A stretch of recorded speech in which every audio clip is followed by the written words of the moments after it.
जय जिनेन्द्र। आचार्य श्री महाश्रमण जी की पुस्तक 3 बातें ज्ञान की के 8वें अध्याय का नाम है 3 स्थविर भूमियाँ। ठाणम आगम के 3रे अध्याय के 187वें सूत्र में बताया गया है कि स्थविर भूमियाँ 3 होती है।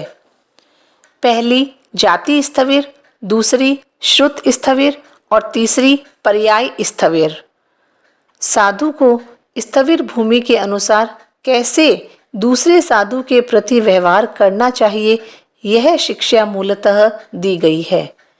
यहाँ 3 स्थविर भूमि का मूलतः संबंध साधु एवं उनकी ज्येष्ठता अर्थात पद, मर्यादा आदि में किसी से बड़े होने की अवस्था से है। साधु 3 आधारों पर स्थविर यानी ज्येष्ठ होता है: जन्म के आधार पर, ज्ञान के आधार पर और साधुत्व के आधार पर। स्थविर यानी ज्येष्ठता का पहला प्रकार है जाति स्थविर।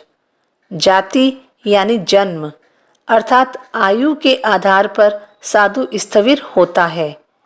साधु में जो 60 वर्ष पार है वह स्थविर साधु हो जाता है। दीक्षा पर्याय का यहाँ कोई संबंध नहीं है। यदि साधु ने मात्र 1 वर्ष पहले ही दीक्षा ली हो मगर उम्र में 60 वर्ष आ गए हो तो वह साधु जाति स्थविर कहलाता है। स्थविर का दूसरा प्रकार है श्रुत स्थविर। जो साधु ज्ञान से श्रेष्ठ हैं, स्थानांग और समवायांग आदि आगम पढ़ लिए हैं, उनको जीवन में धारण कर लिया है, उनका अधिकृत ज्ञाता हो गया है, वह साधु श्रुत स्थविर होता है। स्थविर का तीसरा प्रकार है पर्याय स्थविर।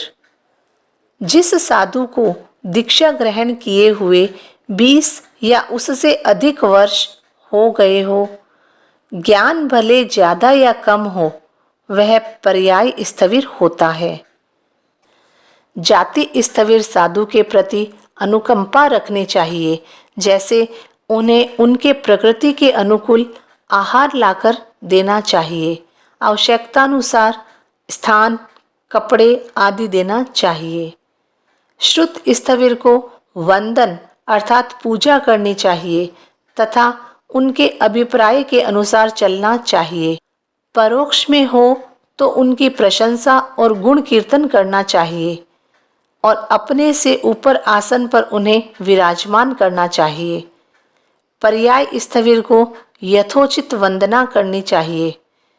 उनके पास ज्ञान का भंडार भले ना हो, परंतु उनका सम्मान, सेवा आदि अवश्य करनी चाहिए। साधुओं के साथ साथ गृहस्थों को भी अपने जीवन में स्थविरत्व को प्राप्त करने का प्रयास करना चाहिए और विशेष रूप से ज्ञान और चारित्र का विकास करने का प्रयास करना चाहिए। ओम अरहम।